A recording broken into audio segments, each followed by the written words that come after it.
সকীয়াই দিব বিচাৰিছে আজি অখিল গগৈ। আপুনি চাহ বাগিচাৰ অধ্যুষিত অঞ্চলত যদি প্ৰৱেশ কৰে আপোনাক বান্ধি ৰখা হ'ব। অখিল গগৈ এটা বদমাছ ৰাক্ষসৰ দলৰ প্ৰেচিডেণ্ট হ'ব লাগিছিল। সি ৰাক্ষসৰ দলত, মানুহৰ দলৰ হ'ব নালাগে।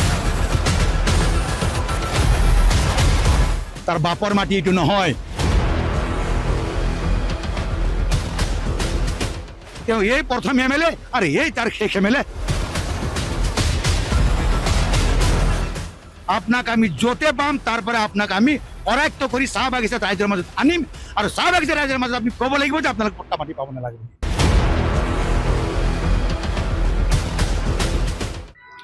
সেই পট্টা দিয়াৰ আইন হোৱাৰ পিছতে অখিল গগৈ এটা বদমাছ ৰাক্ষসৰ দলৰ প্ৰেচিডেণ্ট হ'ব লাগিছিল। সি ৰাক্ষসৰ দলত, মানুহৰ দলৰ হ'ব নালাগে। সেইকাৰণে কৈছোঁ হাড়ক মাটি তেজক পানী কৰি আমি শ্ৰম কৰি আজি 200 বছৰ হ'ল।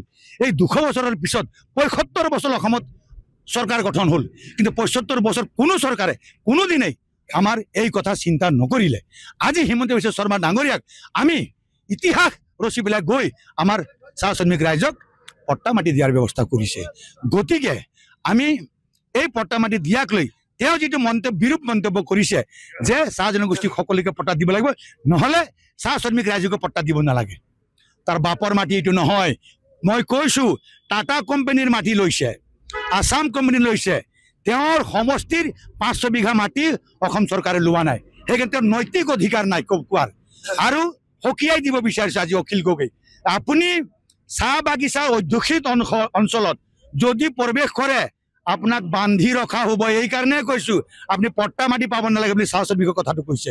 সাৱধান মানি আপোনাক শুনাই দিছোঁ, যদি এনেকৈ আৰু অনেক দিনত বিৰূপ মন্তব্য কৰা শুনা পাওঁ তেন্তে আপোনাক আমি য'তে পাম তাৰ পৰা আপোনাক আমি অৰায়ত্ব কৰি চাহ বাগিচাত ৰাইজৰ মাজত আনিম আৰু চাহ বাগিচা ৰাইজৰ মাজত আপুনি ক'ব লাগিব যে আপোনালোক পট্টা মাটি পাব নালাগে বুলি পুনৰ ক'ব বিচাৰিছোঁ।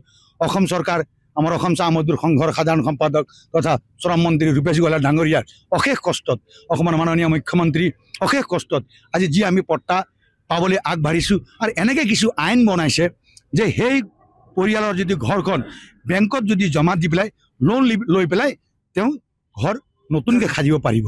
চাওকচোন, এনে এটা ভাল কৰ্ম কৰাৰ সময়ত আমাৰ শিৱসাগৰৰ বিধায়ক অখিল গগৈ ডাঙৰীয়াই এনেকৈ বিৰূপ মন্তব্য কৰাটো দুৰ্ভাগ্যজনক। আৰু আমি ভাবোঁ তেওঁ এই প্ৰথম MLA আৰু এই তাৰ শেষ MLA আৰু তাৰ ৰাজনৈতিক কেৰিয়াৰ এই দুটাই শেষ হ'ব বুলি আমি ভাবিছোঁ। এইকাৰণে কৈছোঁ হাড়ক মাটি তেজক পানী কৰি আমি শ্ৰম কৰি আজি 200 বছৰ হ'ল।